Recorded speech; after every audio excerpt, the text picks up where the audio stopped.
So in my music productions, I do a lot of editing. I do believe that editing is the secret sauce to great musical productions, more so than mixing, more so than mastering. If you're not editing and doing a great job at it, then I think you are missing out. But I was curious to know the difference between Pro Tools Beat Detective and then Luna's built-in time stretching algorithm and what is better for editing drums. Now, I learned how to edit drums in Pro Tools with Beat Detective, but have since moved over to Luna, and I've been doing it in Luna. But I've never done a shootout between the two to see which is actually better. With Pro Tools, you're using Beat Detective to slice the audio and then move it instead of time stretching it like you do in Luna. However, Luna is totally free, while Pro Tools is not. You can use Pro Tools first, but Pro Tools first has an 8-track limit. So you're not going to be able to edit multi-track drums, or at least most of them, at least the drums that I'm editing. So you would have to go with a paid version of Pro Tools, which is $9.99 a month, or I think $99 a year.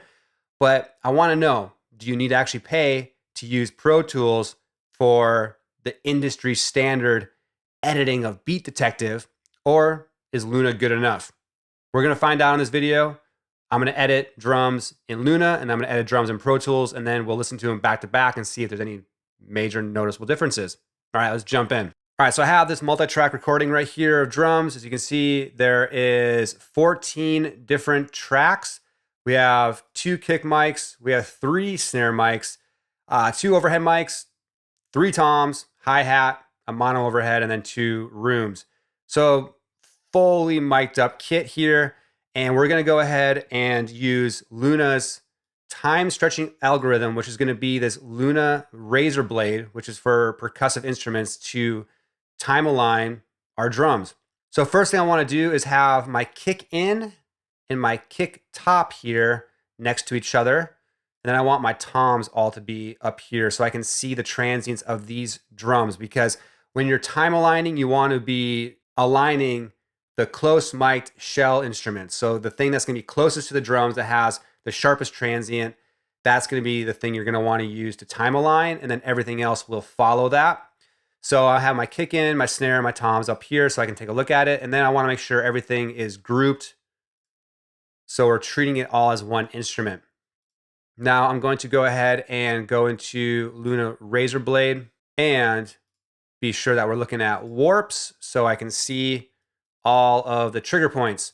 Now with Luna, you're going to have to go through and manual set all of your trigger points. I always start with the kick, and that's going to be the first thing that I time align. If there's a kick over a snare or a tom, the kick always gets priority, and then it's going to go the snare and then the toms.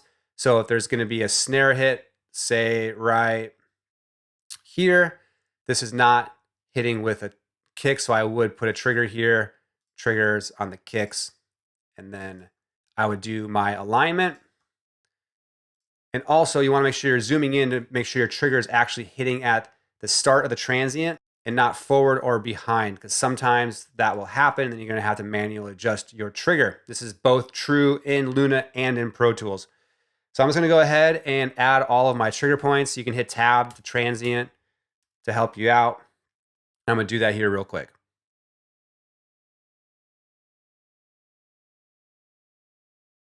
All right, so now I have all of my trigger points. This is the most tedious part of timing drums, is going through and making sure all of your triggers align with the transients. And it's not always straightforward because, again, I go in order. So kick always takes priority, then it's snare, then it's toms. But if you have a part in the song like I do that has a busier tom pattern with snare and kick, it can be a little tricky to know what transients to prioritize and also where exactly the transient is on some of these hits. So you kind of have to make your best guess. But again, I always will prioritize the snare over the toms. You'll see this tom will hit later, which we will address later in the edit. But right now I'm going to prioritize the snare. And then you have these little tom hits right here that sometimes it can be hard to know exactly where the transient hits. This might be a little off, but this kind of make your best guess. This would be where you can listen back, hear where it's kind of hitting, and then try to place it where it needs to go. All right, so now that we have all of our triggers aligned, now we got to go in and time the drums, which is super easy once you have it. All you got to do is just drag it. So you could go real fast because you already know that these triggers are aligned to the transient. Just make sure you have the right grid so that way you're able to align to the proper spot. I'm going to go through here and just align all of these transients, and then we'll take a listen. All right, so I have all of my drums here edited now. You can listen to it. Put on a click.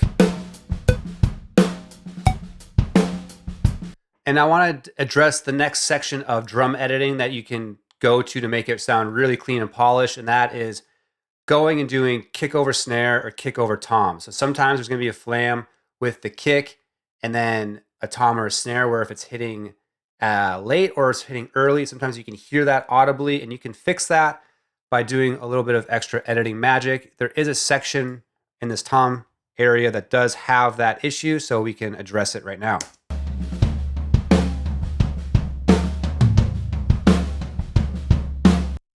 This hit right here, you can hear that there is this kick, and down here there's a tom. The tom's a little bit late, so it's creating kind of a flam sound. It's not huge and probably won't be a huge deal in the mix, but I'm going to show you how to fix that here. The way that we're going to do that is we're going to have to turn off our drums group and then create just a kick group, and then the rest of the shells and the overheads and all that group. So I have that down here are my kicks and my shells. So now if I select my kicks, those will be independent of all the other drums. And the reason why we're doing that is we don't want the kick to move. We're gonna get out of warps and get into clips for both. And then we're gonna go take a look at this floor tom. I'm gonna have to bring my kicks down so I can see where this floor tom is hitting. And we're going to manually move this. So how we're going to do that is just by looking at where the transient hits, which is about right here. So we're going to go ahead and take this. We're going to need to just create a little slice so we can move it. And just put that right on the grid. Now the issue is now we've put the bleed ahead. So now we create additional problems, so we can do a little bit of this, cut that out, and bring this over to cover that bleed. And then bring that back over, crossfade, just a little bit. Crossfade. Make sure we crossfade that. And then connect this piece back. Make sure we have all of our crossfades. And that should, in theory, get rid of the flam. Let's take a listen.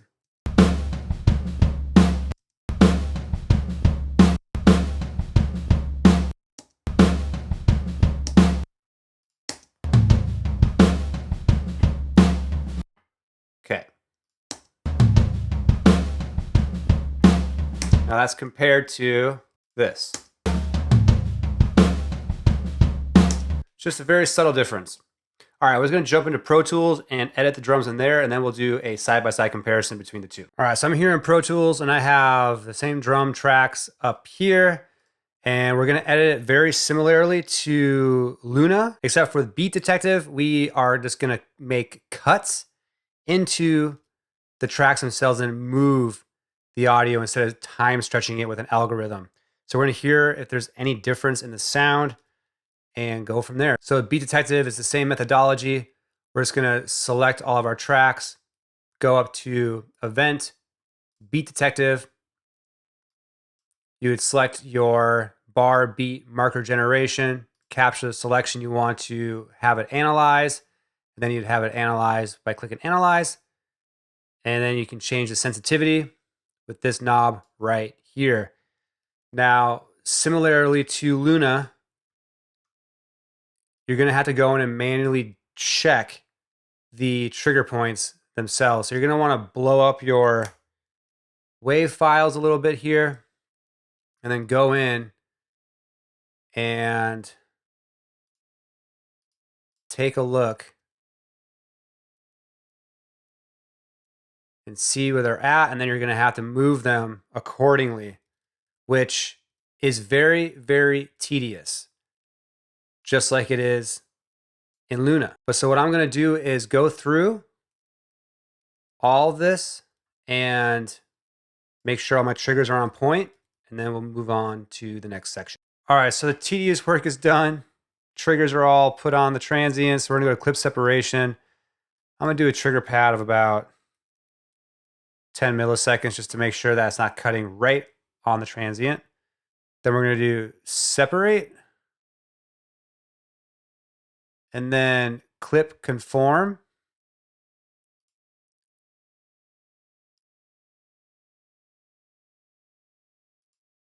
Which should move it all onto beat. So let's take a listen to this.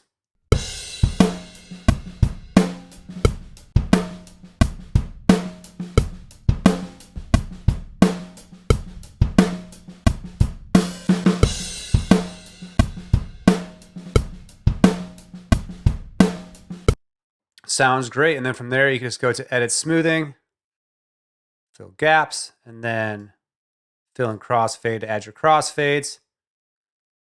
Let's go to this tom part.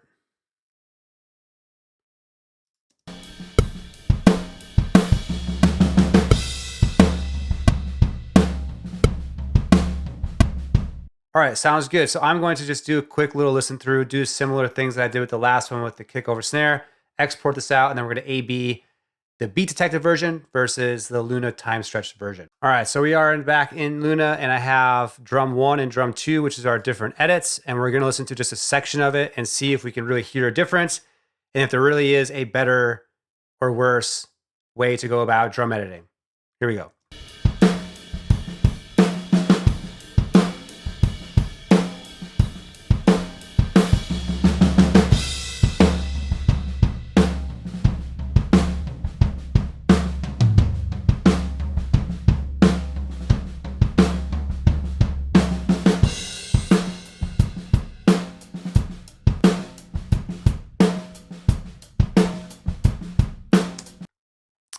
Let me know in the comments below which one you think is what, and if you hear a difference. I personally don't hear much of a difference at all. Just so you know, drum 1 is, drum roll, no pun intended, is Luna. Drum 2 is the Pro Tools version. And it's going to all come down to workflow. And if you want to pay for Pro Tools to use Beat Detective, or if you just want to use Luna for free and do it that way, Beat Detective is a little quicker once you actually get to the cutting and the consolidation and fade portion of the Beat Detective timing. But other than that, they're both tedious because you have to do the triggers by hand and look at every single transient. So I guess pick your poison, but I'm not hearing a difference. Just goes to show the time warping algorithm within Luna is good enough to do these types of edits. But if you have Pro Tools and you're used to it, use it because it works great as well. Let me know in the comments below what you use to edit drums. If you edit drums, where you land on the spectrum. I personally think editing drums is pretty much a must. Getting the foundation right can really set up your production to sound professional and glued together.